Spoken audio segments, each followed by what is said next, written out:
Let me show you in 2 seconds flat why the rich get richer and the poor get poorer. I call it the success cycle, real fast. Draw yourself 4 squares, put them up on the screen here. You'll see, as I do this, take a quick look. You'll notice you've got the word potential up in the left-hand square. Up in the right-hand square is the word action. Bottom right is the word results. Bottom left is the word belief, or another word for that would be a sense of certainty. Potential, action, belief, results. And notice there's arrows in a clockwise fashion where they just keep feeding each other over and over and over again. So again, it's potential, action, results, belief, or another word for that would be certainty. Now, do you ever notice how rich people tend to get richer and poor people to get poorer? And I don't just mean rich in financial terms. I mean people that are rich emotionally. Do you ever notice how happy people tend to get happier? And depressed people tend to get more depressed? How many have found this to be true? Say aye. It's because the power of momentum and what I'm about to show you. So let me show you something here. What's the potential of any human being? You tell me, quick. Unlimited. Do most people's results reflect that true potential? Yes or no? No way. Why? Because most people aren't taking enough what? But is it possible to take a lot of action and still get lousy results? What if you got a salesman that works for you and they walk out and they knock on 100 doors and they say, you wouldn't want to buy anything from me, would you? Or they don't say that verbally, but they say it non-verbally. Is that going to affect their results? Yes or no? So it's not enough even to take enough action, because when we believe it's not going to work or we're uncertain, does that affect how much of our potential we tap? Yes or no? See, if you don't think it's going to work, you're not going to put out a bunch of your energy when you think it's going to fail. And by the way, when you're not sure, you tap little potential. Do you take little or a lot of action? When you're not sure, when you think it's not going to work, do you take massive action or little action? Now, when you take little potential with little action, what kind of results do you get? Little lousy results. And when you get lousy results, what does that do to your belief? You go, see, I told you it wasn't going to work. Told you it was a waste of time. And then, by the way, when you have less belief, how much more potential do you take? More or less? If it's possible, you tap less potential, more or less action. Less. And what happens to your results? They get even what? And now they got worse results. What does that do to your belief? And by the way, now you see the current economy. Isn't it true? Everybody out there is going, oh my God, the results are so bad, it's going to get worse in the future, so I better pull in my horns, there's less potential, so I'm not going to push as hard. I'm not going to take much action. Oh my God, I'm getting lousy results with little potential action. Oh my God, it's going to get worse. That's what creates a recession, depression, whatever you want to call it. How do you change that? A lot of people, and even a lot of businesses say, well, gosh, we train our people. Who's ever done this? You train your person, they do well for a while, and then they drop off in their skill set. I don't care if it's sales. I don't care if it's a technical skill, having to do with accounting or something on the computer. Who's experienced this with people you work with? Say aye. Now, you're highly motivated. It's your business, or you're the leader in the business, or you're the manager, or you're the head of the department, or whatever.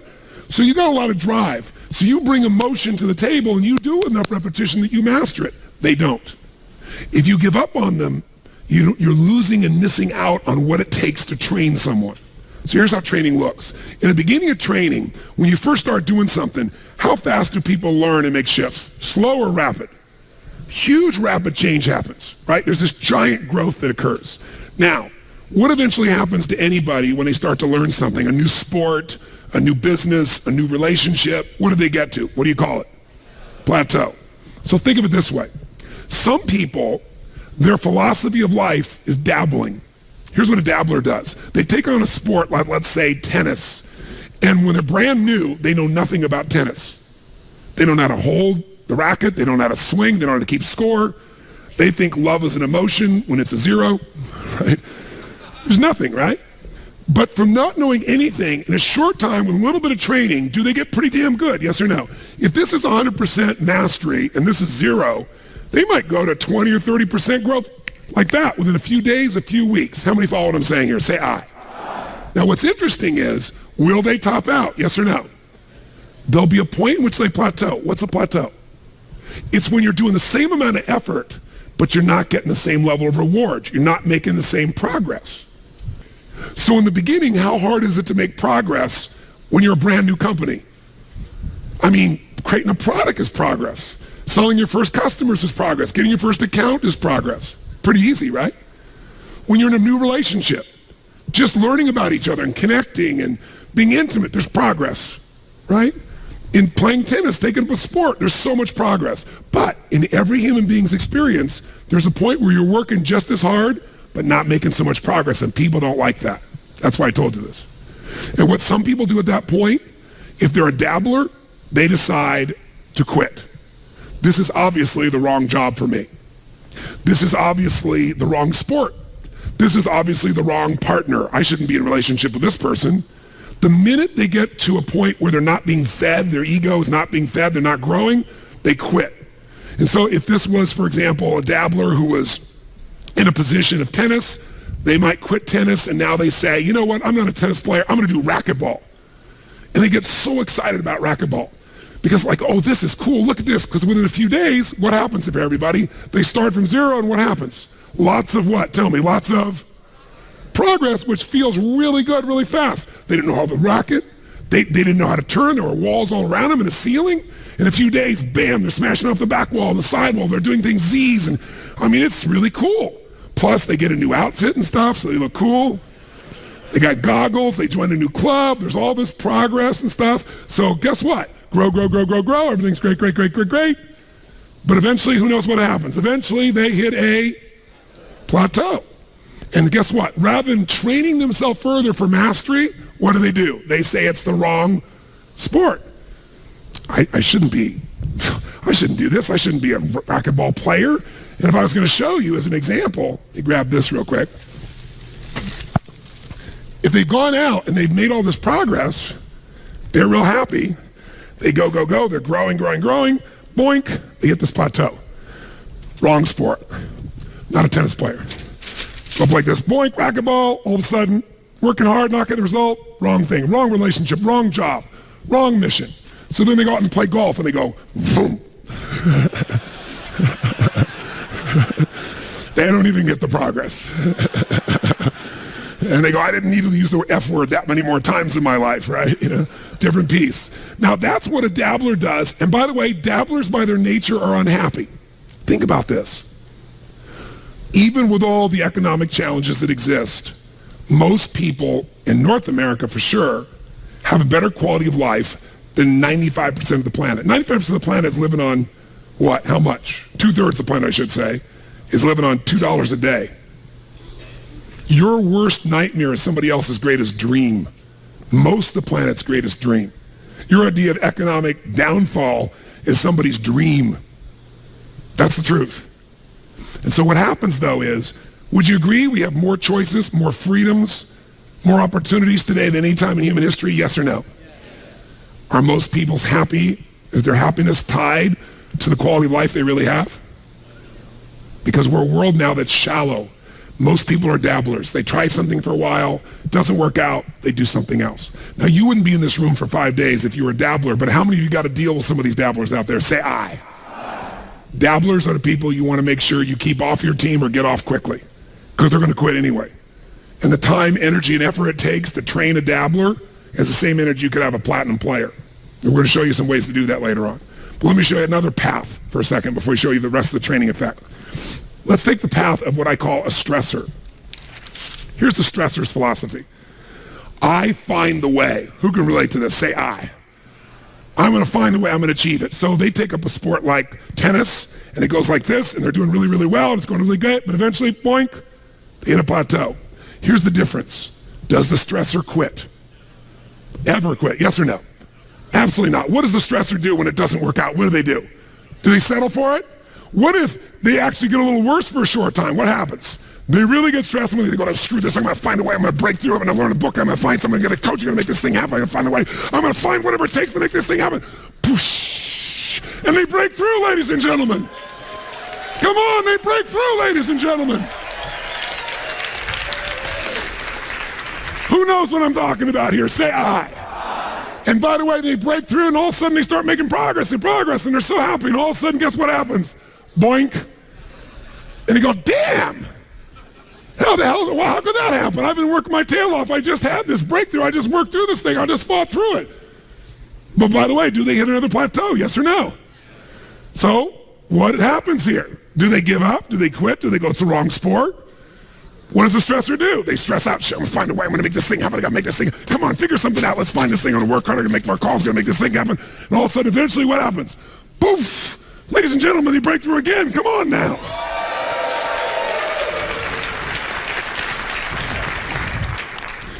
And by the way, they eventually get where they want to be. The problem is they're so stressed out by the time they get there, they're so exhausted they can't enjoy it.